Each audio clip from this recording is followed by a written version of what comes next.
तुम्ही म्हणाल युरिया, तर आम्हाला माहिती आहे, पण तुम्हाला हे माहिती आहे का युरियाला पाण्यात मिसळून फवारल्यावर त्याची कार्यक्षमता वाढते। जर आपण 150 ते 200 ग्रॅम युरिया पाण्यात मिसळून फवारला तर पिकाची पिवळी पानं पुन्हा पूर्ववत होतात आणि हे पिकाच्या कुठल्याही अवस्थेत फवारता येतं। दुसरं आहे 19 19 19 आणि 20 20 20 या खतांना स्टार्टर ग्रेड असं म्हटलं जातं।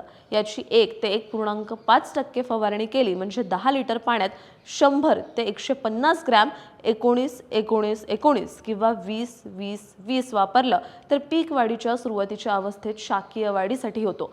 तसंच पीक 55 ते 60 दिवसांनंतर असताना पीक पिवळं पडलं किंवा तणनाशक फवारल्यावर पीक पिवळं पडत असेल तर ही फवारणी फायदेशीर ठरते। यानंतर 0 52 34 हे मोनो पोटॅशियम फॉस्फेट नावाचं खत पिकाच्या फुलधारणा फळधारणेच्या प्रक्रियेला चालना देण्यासाठी वापरलं जातं। त्याचा फायदा फळवाढ आणि गुणवत्ता सुधारण्यासाठी होतो। याच्या फवारणीचं प्रमाण हे 1 ते 1.5% म्हणजे 10 लिटर मध्ये 100 ते 150 ग्रॅम मोनो पोटॅशियम फॉस्फेट खत वापरावं।